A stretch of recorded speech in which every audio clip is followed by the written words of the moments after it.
Tyler, let's start with some big picture college football conversation. Looks like we're going to go to a 16-team playoff very, very soon. And how we get the 16 teams is up in the air at this particular time. I know the Big Ten has a proposal where the Big Ten and the SEC each get 4 automatic qualifiers. The ACC and the Big 12 get 2 each. And that leaves 3 at-large berths, which Notre Dame would be in that conversation, and also a group of 16. So does this make sense how we might get to 16 teams if that is the proposal?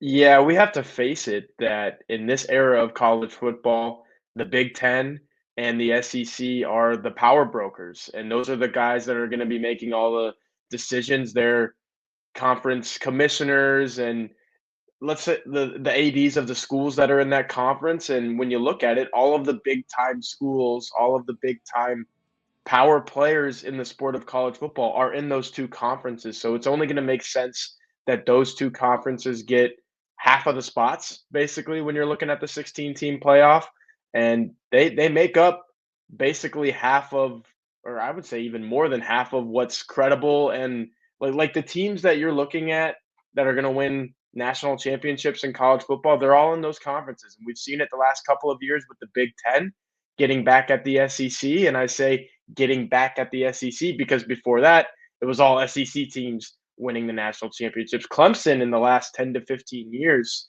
from the ACC is really the only one that's kind of snuck in there and said, hey, well, we're pretty good. We're going to do this too. So I feel for schools like that, like Clemson, who might be on the rise. People are really high on them in this 2025 season.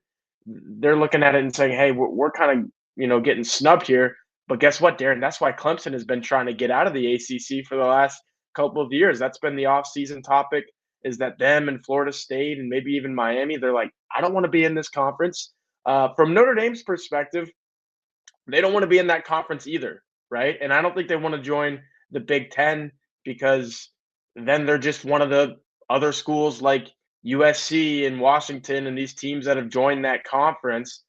They want to be right where they're at. And so for Notre Dame's perspective on the 16-team college football playoff, I think that's fine because when you look at the at-large spots that you mentioned, they're so far down the list that Notre Dame is bound to get one of those, right? If there's 16 teams getting in and 4 from the Big Ten and 4 from the ACC or from the SEC, and you got those 2 from the other smaller conferences now, at that point, Notre Dame's probably going to have a pretty solid shot of being one of those 3 at-large teams. So I think it's fine for Notre Dame. It does kind of suck, to be honest with you, though, that all of the power in college football right now is coming from 2 conferences. That's just the reality of it. We all know what's happening with USC Notre Dame. That rivalry is up in the air at this time. USC has concerns about keeping Notre Dame on the schedule. I think some of that has to do with another trip to the Midwest in the middle of their conference season every other year when they have to go to the Midwest and the East Coast probably 3 or 4 times a year. Do you have any worries that it could become more challenging in future years for Pete Bacqua to put together a Notre Dame football schedule?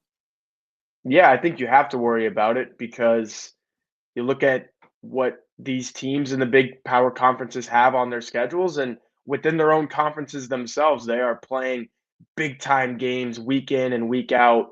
Like if you're a Georgia, one, you're everyone's Super Bowl in that conference anyway, so you got to be locked in and prepared. 2, you're going to stumble upon your games where you're playing Alabama or Tennessee or Texas or Florida when they're in a good year. I mean, it's a gauntlet in the SEC. And you look at Notre Dame right now, a team that's coming off a national runner-up finish, and you're saying that only adds to the gauntlet. So if you're a big-time SEC or Big Ten program, if I'm an AD, I'm thinking, why the heck would I want to schedule Notre Dame and risk the possibility of losing to a team that's that good? Because it is a definite possibility that right now you schedule Notre Dame, even if you are one of those big-time power players in college football, you could be signing up for a loss. That's where Marcus Freeman has this Fighting Irish program. Now, the flip side of that is, hey, man, the more big-time games that we play, the more the college football selection committee, the playoff committee is going to look at us and say, hey, they played a really tough schedule. And even if you lose to Notre Dame, you play Notre Dame tough, then it could be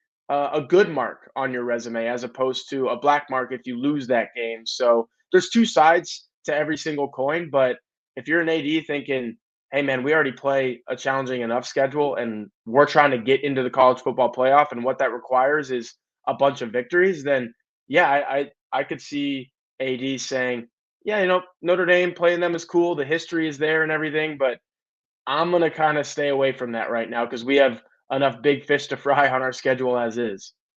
Let me build on your comments because I think you're onto something. There was a report that allegedly USC wanted to play Notre Dame at the start of the year. To me, that's a good compromise. But if I'm Pete Bavacqua, I'm not sure that is exactly what I want to do, because if you're going to have a difficult time scheduling conference teams during the year, it feels like September is a time to get some of those teams on the schedule before those teams get into the conference season. Do you feel like that USC Notre Dame first week of the season or second week of the season wouldn't exactly fit into what Notre Dame wants to accomplish? Yeah, two sides to the coin again there. I think you look at Notre Dame's schedule the last few seasons, they've played some really big games at the forefront of it. So USC is supposed to be a big time rival for Notre Dame. They need to hold their end of the bargain and be a good team for that to be the case. Yes. But yeah, right now I think Notre Dame would actually be fine with that. If that was penciled in every single year, then if you're Pete Bavacqua, you don't have to look for the Miami or the Texas A&M. You could say, all right, we got USC now. The flip side of that is, are you still going to get something big at the end of the schedule? Because right now, every other year, Notre Dame goes out to Los Angeles, and even in this past season where USC is floundering a little bit, Jaden Mayava comes in at quarterback, and he's no Caleb Williams, basically. You still get a game out there, Darren, this past year where it felt like Notre Dame had to win it to get into the college football playoff. And it was a one touchdown game there a couple of different times late in the fourth quarter, a couple of different times.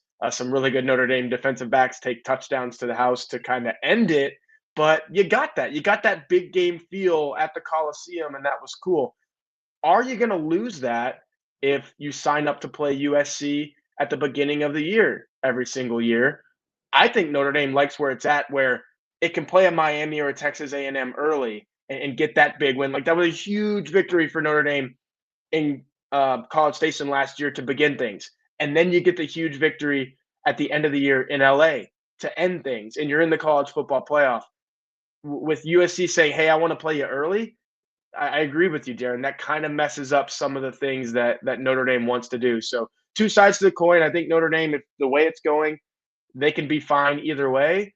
But it is kind of a shame that USC is trying to put its cards on the table and say, "Hey, this is the way that we're going to do it, or we're not going to do it at all." That feels like this is where it's gotten to.